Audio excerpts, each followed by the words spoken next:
Guys, this is the time to look for 489 visa. I will explain why.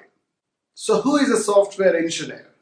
According to the ANSCO description, software engineer designs, develops, documents, modifies, supports, installs, implements, tests software applications and systems. This is where it gets trickier. Suppose you got a job title different to a software engineer. Can you get assist as a software engineer? This is a frequently asked question by my prospective clients or my YouTube viewers. Well, definitely yes. If you have done the roles and responsibilities or the tasks listed in the ANSCO description of a software engineer, definitely you can go for a software engineer as your preferred occupation, even though the job title is a bit different.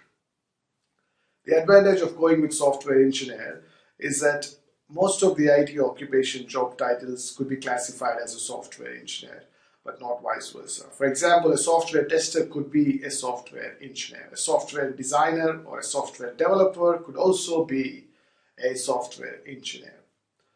But a software engineer need not necessarily become a software tester. So that's where it gets trickier. That's where you need a registered migration agent to look at your profile and give you recommendations on what are the preferable occupations for your particular profile. You can contact me to get that done if you want me to evaluate your profile and pick up the correct occupation for you. You can go to my website sujittalks.com and schedule a consultation with me. Software engineer has got multiple visa options because it is in the MLTSSL, which is the medium to long-term strategic skill list. Those occupations on MLTSSL, unless otherwise specified, they are good for 189, 190 and 489 visa. Looking at the latest skill select results for 189 visa, 9th May 2018, you can clearly see the cutoff for 189 for software engineer was 75 and the date of effect was 19th March 2018, which is 50 days or more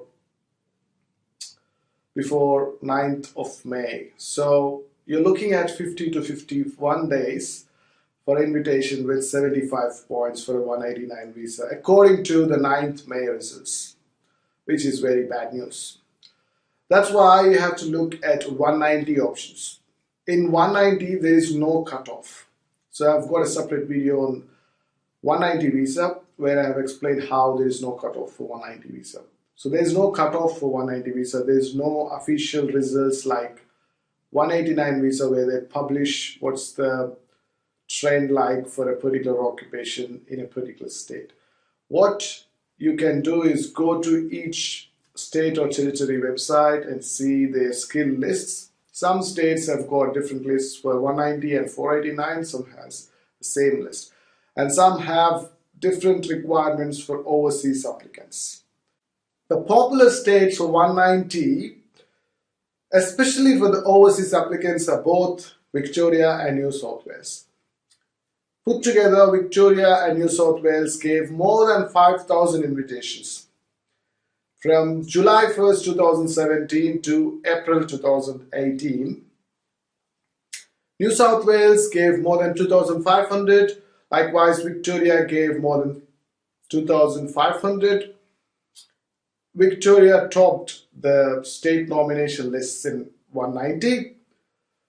Likewise, New South Wales topped in 489, so it gave more than 1,000 invitations from 1st July 2017 to 30th April 2018. If you can't get a chance to get invited in 190, look for 489 visa. It's time to look for 489 visas because there is this big discussion that the migrants should live in regional areas. That discussion will only get bigger and bigger as we go.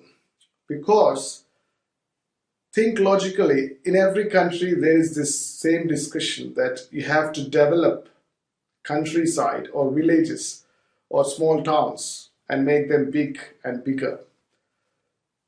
So the migrants are expected to live in regional areas and develop them.